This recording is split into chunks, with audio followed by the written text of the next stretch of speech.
Right then, in this video we're going to have a chat about this.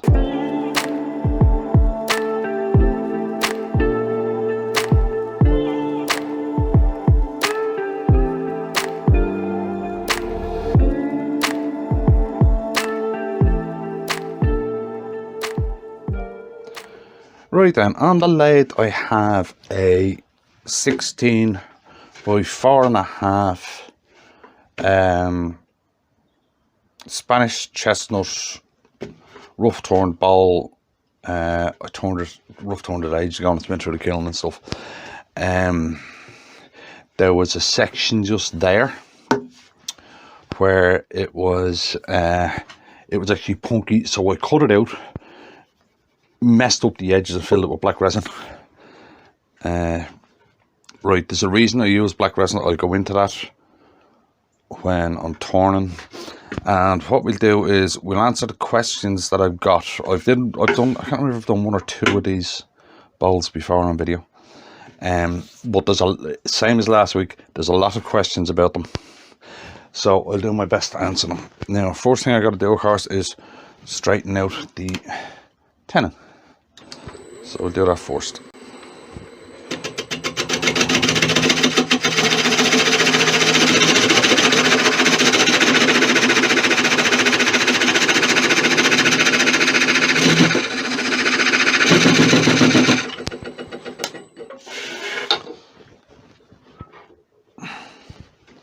See if I get my coat all the way. Yep, I am.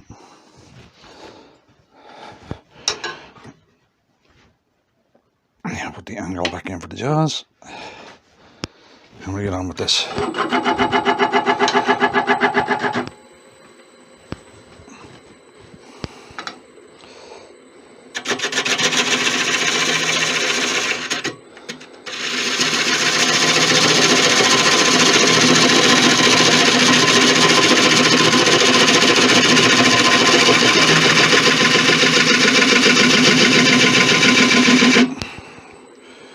Dovetail back properly.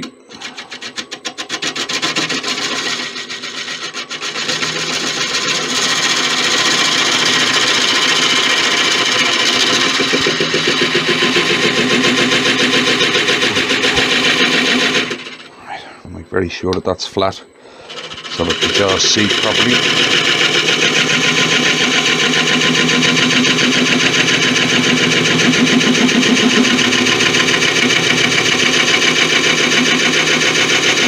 Right, the knock has gone out of it, so the jaws, so that's now flat there. Cutting all the way through. Yeah, I'm flat. Right, we flip this over and we'll straighten it out. Then we'll get to the ebonising. Right, then the first thing I'm going to do is level out the rim. It isn't too bad. Well, we level out the rim and then we'll get going.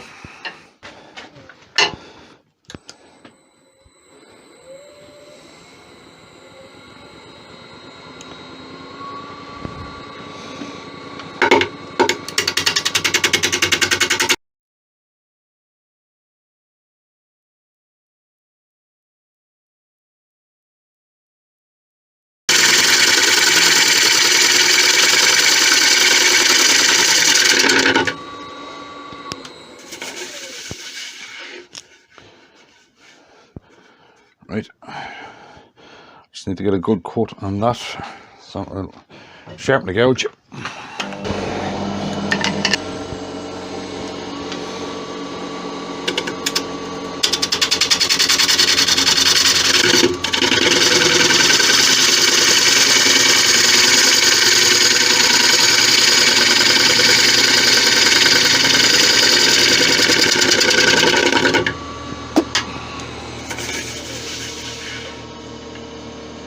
Now, am I all the way down?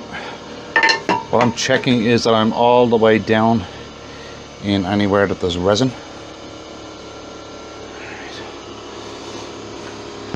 Now we just got to round off the outside of this, and as is normal, I will start this off backwards because I just find it easier.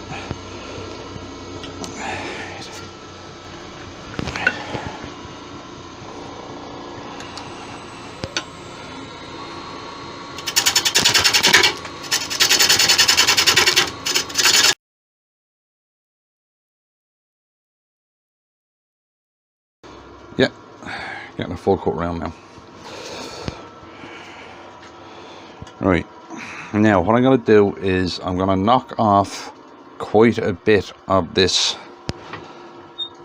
before I start worrying about finish cuts and shaping and stuff, because it is quite warped. So I'll just keep doing that. Right. As I said, I got asked quite a lot of questions about this one in particular.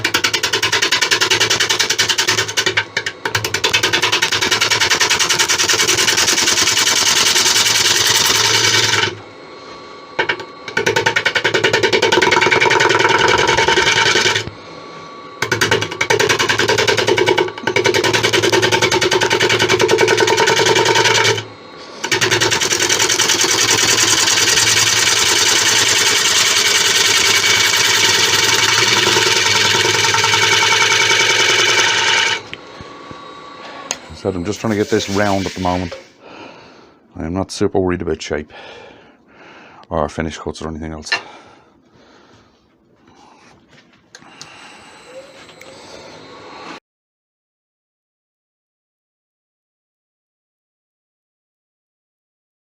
Still a big piece up there and I'm missing.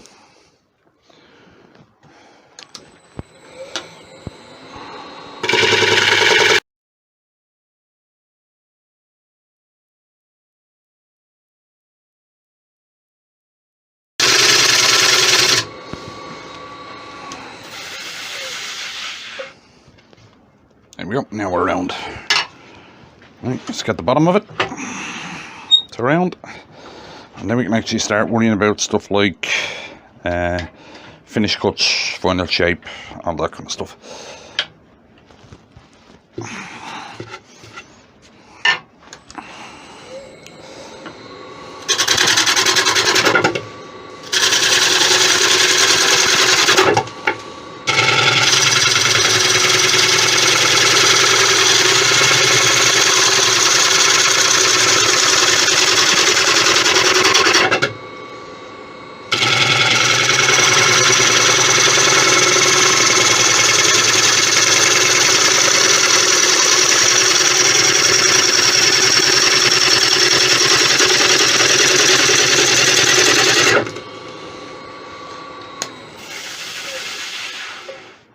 Right, now that we're round,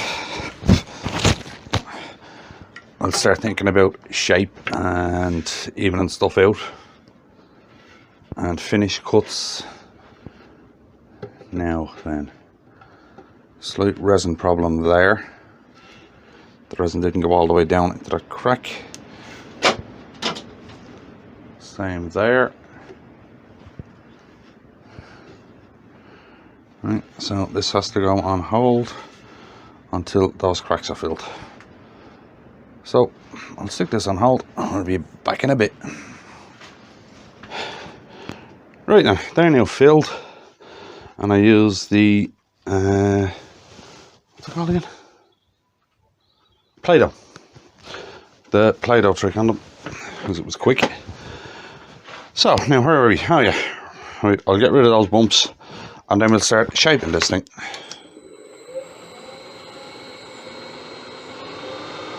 And getting decent finish cuts on it.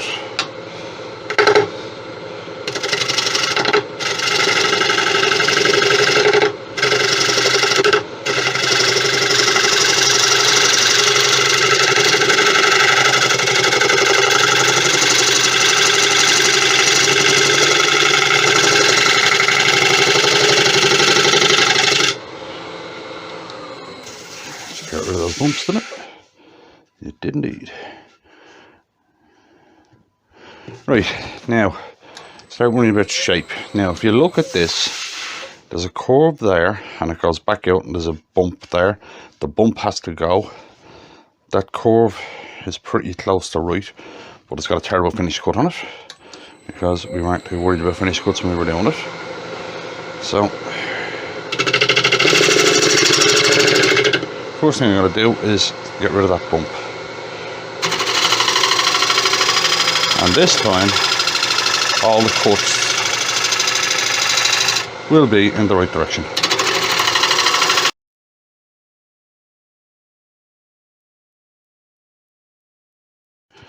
And then we have a decent finish cut on that part. Right. Let's get the top bit.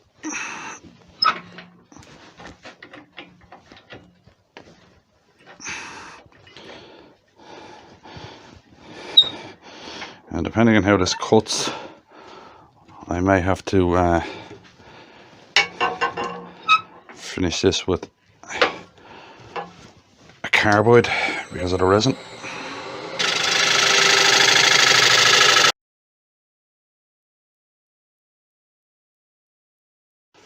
Yeah, I'm gonna have to carbide this because I don't like the finish on that resin. As I said before with carbides, I'll try to push cut on it, but you never know. As I said before with resin or with carbides,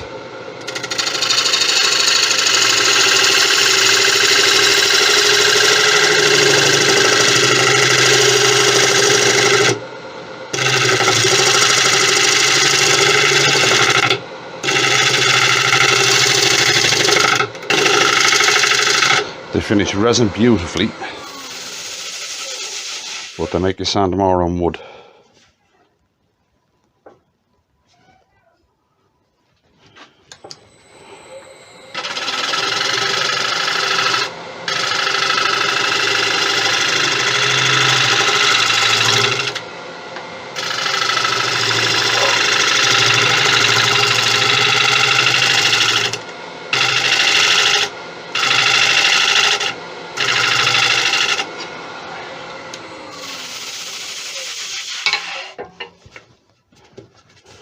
See, the cut's all right on that, but it can be better. So we grab a carbide and just cut where the resin is.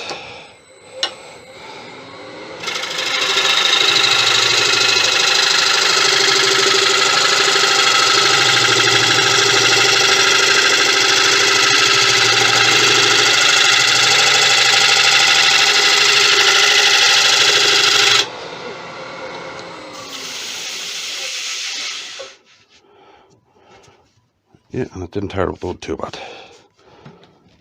Do another one, a bit lower.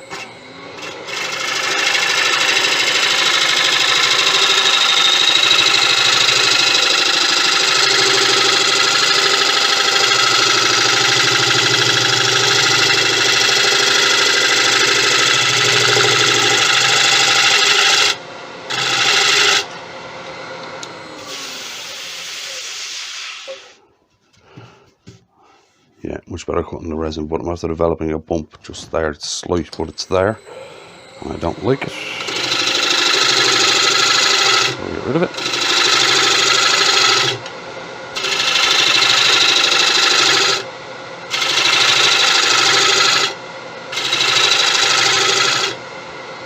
And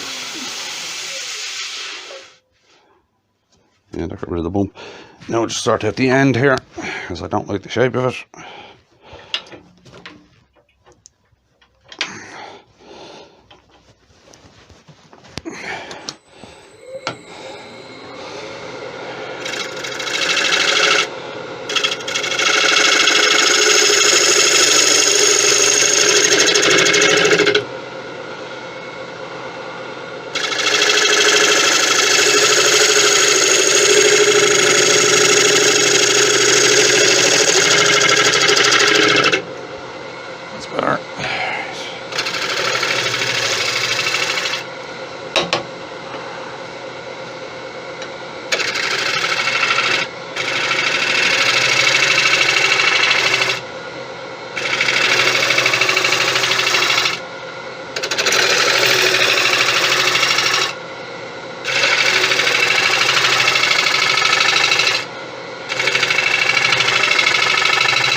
Better of a shape.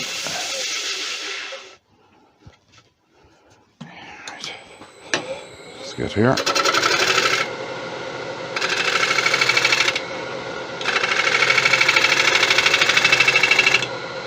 developing a slight bump here.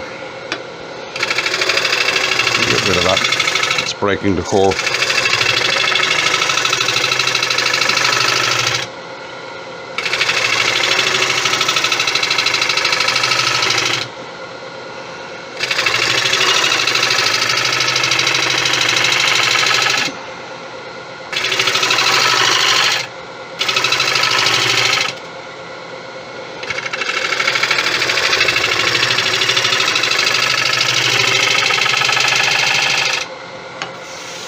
Yeah, that's better.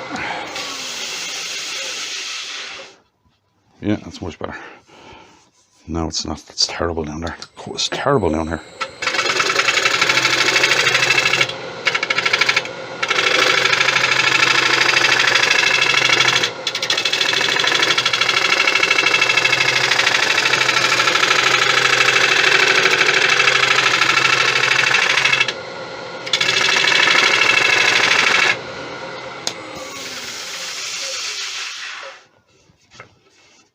Yeah, I got it.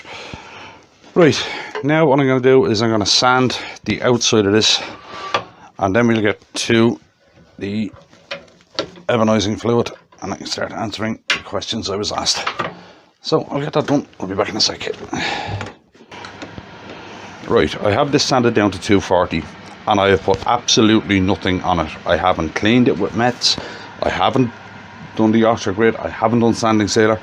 I don't want anything to get in between the iron acetate and the tannin that's in this wood. Right, this is where I'm going to start answering questions.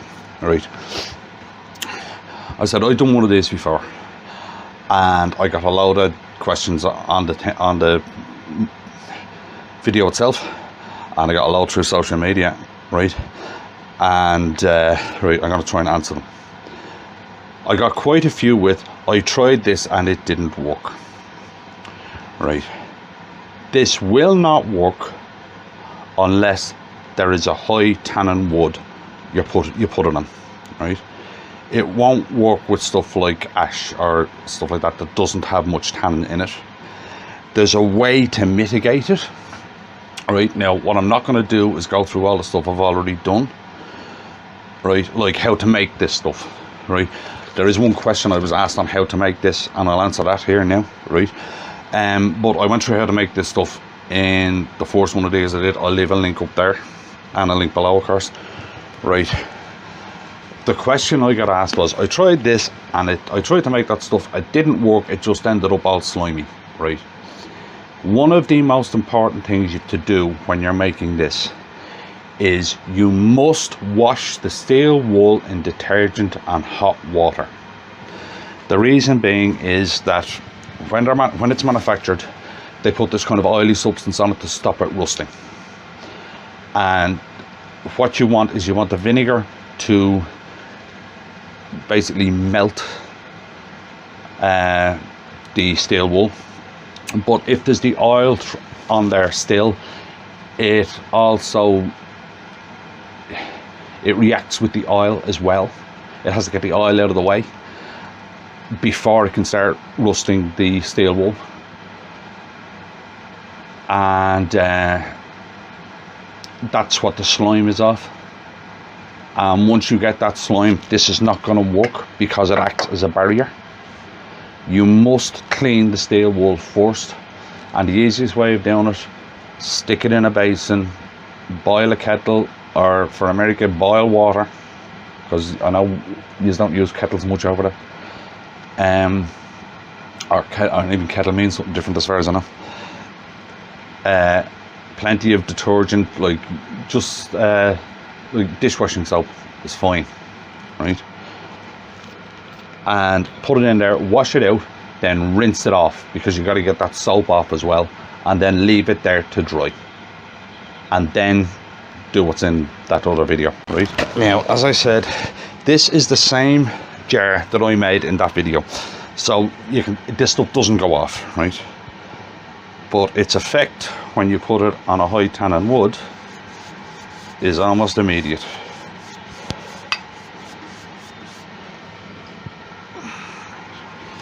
Now you'll see why I use black resin.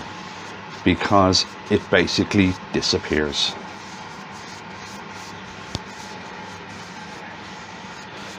Try and get this on smooth, okay?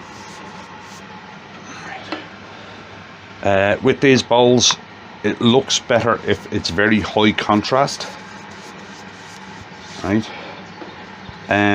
Do not use CA, because CA will block this stuff.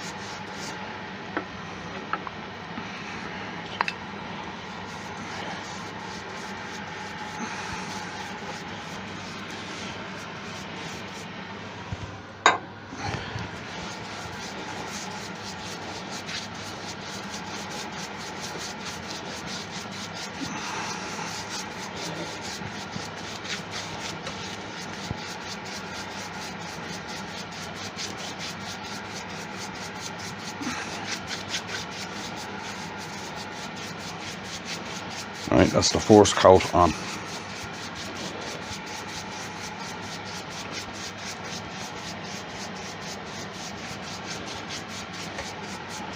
Right, I'm going to do the rim as well, because I want this rim blacked out as well. As I said, I want the contrast in this and I want it to pop.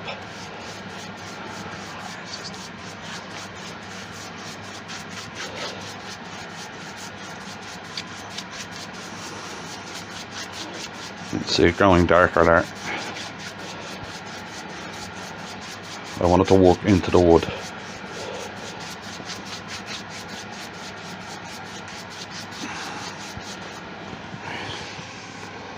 Now what I'm going to do is I'm going to leave that alone. Now this could take 2 or 3 coats to go pure black, but I'm not going to force this to go through 2 or 3 coats to watch it. That would literally be like watching paint dry.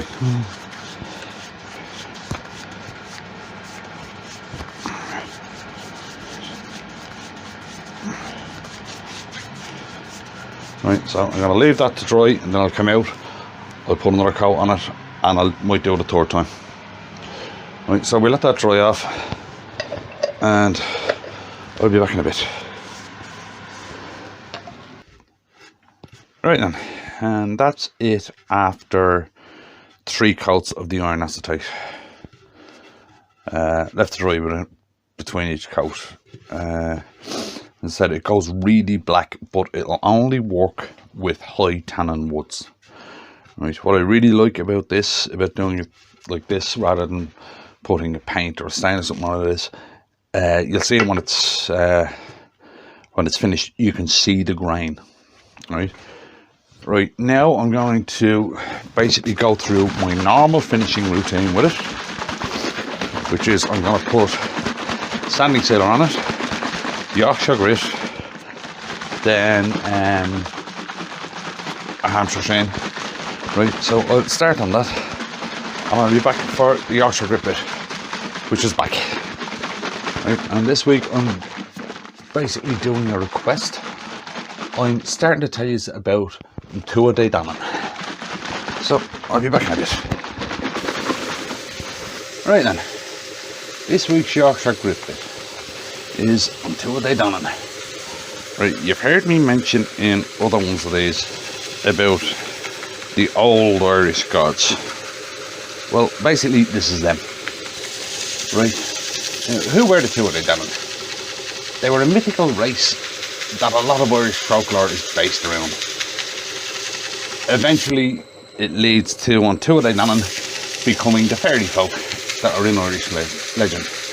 The direct translation of the name from Old Irish to English is the tribes of the god, which will give you a rough idea of how they were thought of in legend back when, right?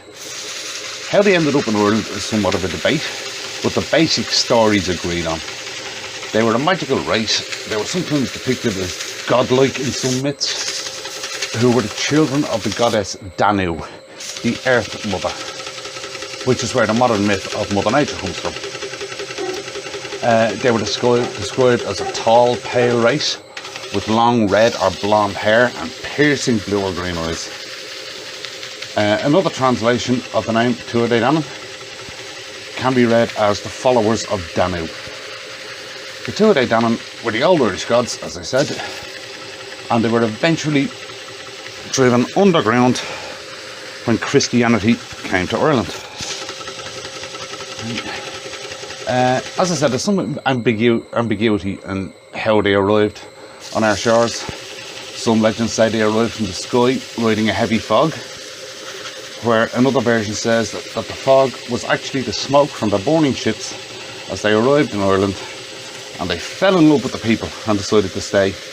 Thus, they set their ships on fire as they would not be needed again, and they didn't want to give the, how do you put it, technology of long distance ship travel to a primitive race. So they burnt the ships, basically. Right. Now, there's a lot of versions of how they arrived, but if I went into each and every version, it'd take me a month of these Yorkshire grip bits, so we'll just leave it at those two. Right. Now, there was a few significant members of Tuath Dannan who were referred to in legend as the tribal chiefs. Right. Tuath was the king and the ruler of the Tuath Dannan. Now, anyone who's actually seen the, what was the name of that movie? Hellboy 2 will recognise that name, Tuath, as it was used for one of the main characters in it, who was the Elven Prince, right?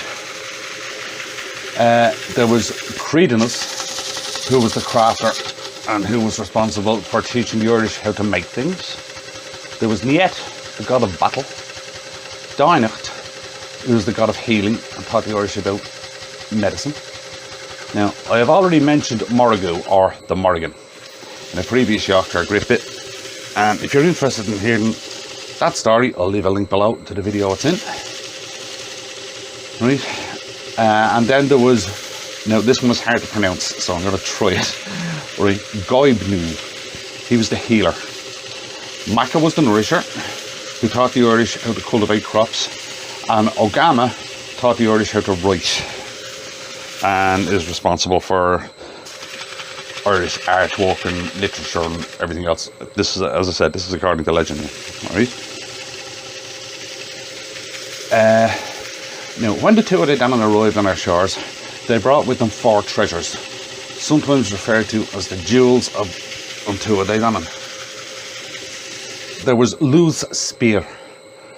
Right, it was described as having a sharp head made of bronze and a shaft of rowan, with 30 pins of gold holding it together.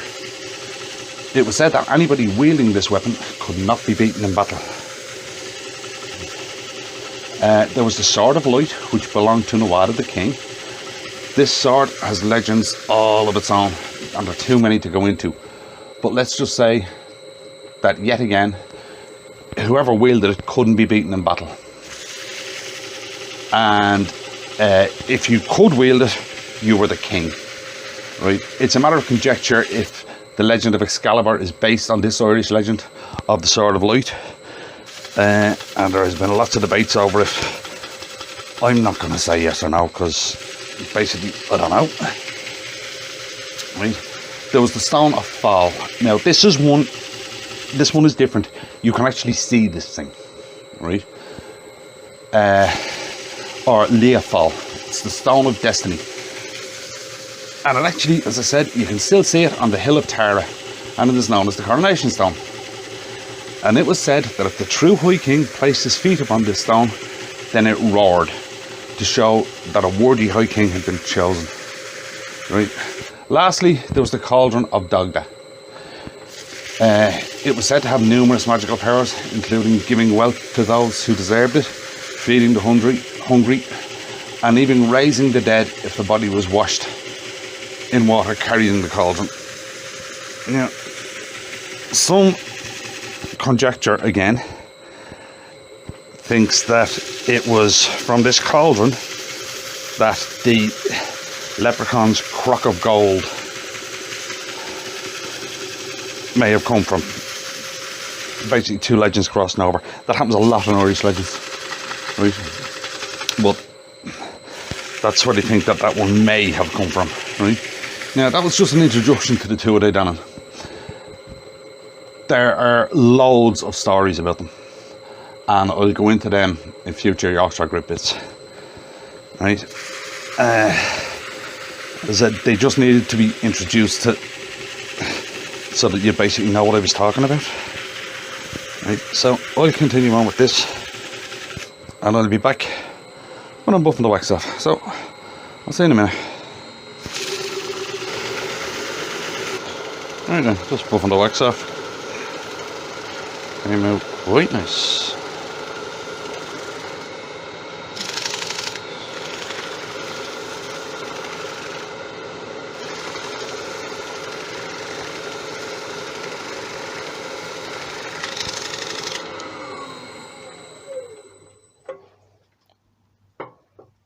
See the way you can see the grain in there. You won't see that with paint. So I love doing these bowls like this. Right now, we'll get the hollow on this. So I'll set up for that and be back in a sec. Right then, as normal, I'm going to define the width of the bowl. Now, something I've noticed with these black bowls is they sell better if they're chunky.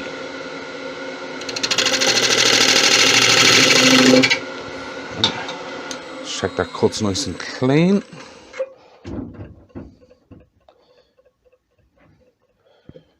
It is grand. Right. Now we get the hollow. Now it's just a case as hollow as normal, and as normal, unless something happens, I'll just keep going.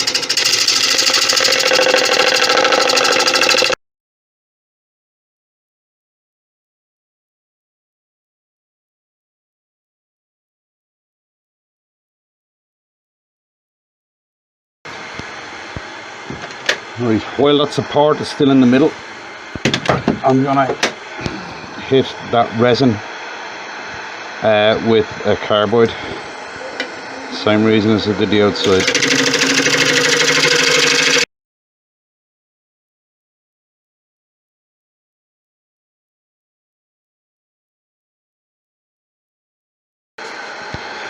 I did that with a carbide as well, just to make sanding easier, so I'm starting on the same sanding surface all the time.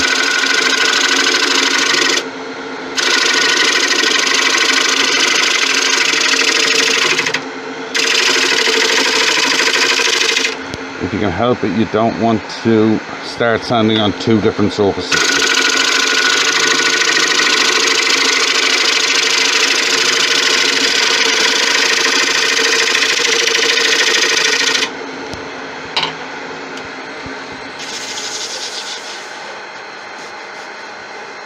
No, I'm not happy with that. There's a bump there. There's a bump just there. I'm not happy with.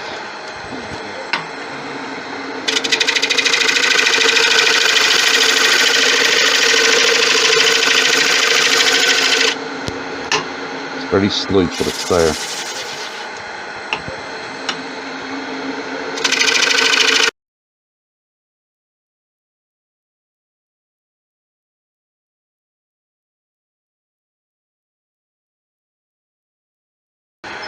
Right then, I'll sand the inside of this and I'll be back in a minute. Right then, just buffing the wax off. Now, hopefully I've answered a lot of the questions that I was asked about doing this.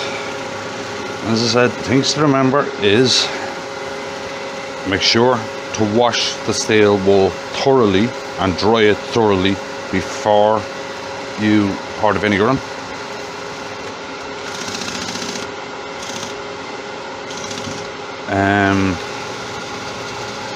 That's the main one. That was the question I was asked most.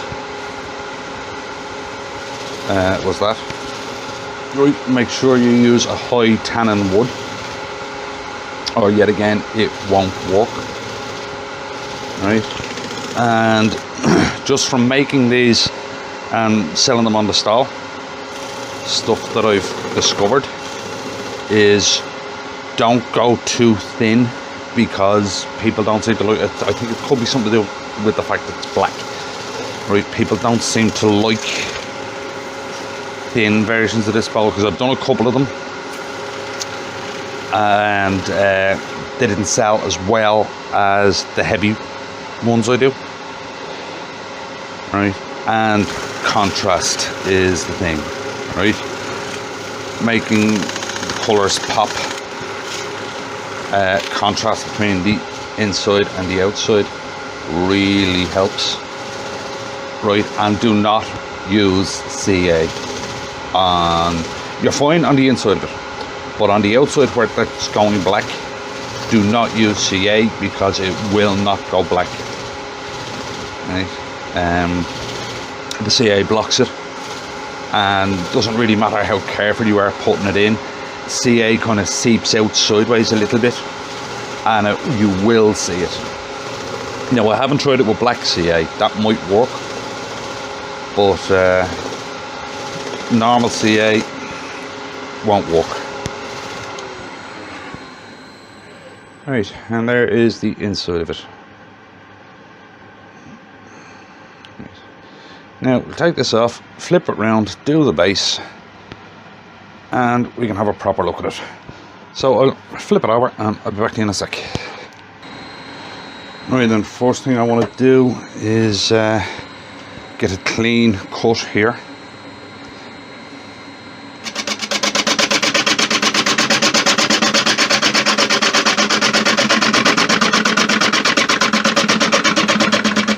So there's a clean, straight demarcation between the black and the natural wood.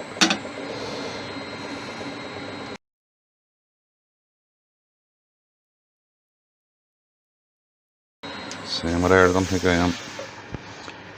Tiny little bit still just there. So you need the gouge to sharpen.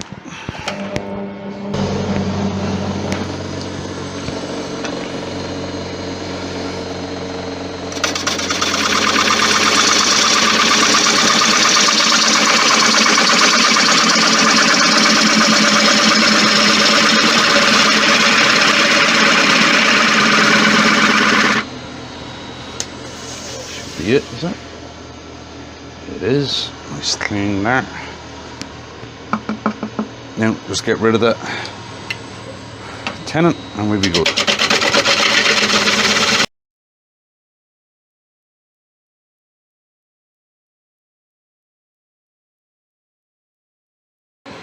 I want to go across there with a negative rake scraper, large one, because I want to dish that slightly.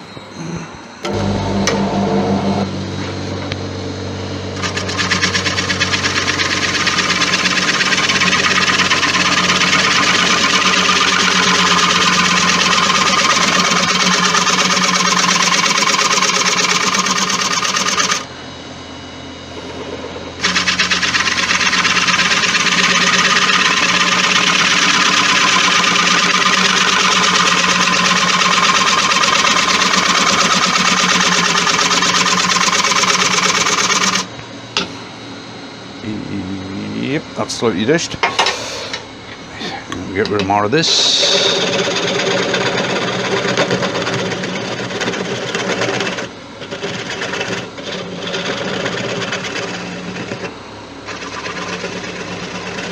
Now that'll just snap off, and I'll sand the base by hand, and I'll give you a better look at it. So I'll do that, I'll be back in a sec. Right, and there we have it, an ebonised Spanish chestnut bowl with some black resin. I hope I've answered the questions I was asked about doing them. If there's any more questions, yet again, just ask and I'll do my best to answer them. So if you enjoyed that one or got anything out of it, if you wouldn't mind clicking like on the video, and I'll see you in the next one.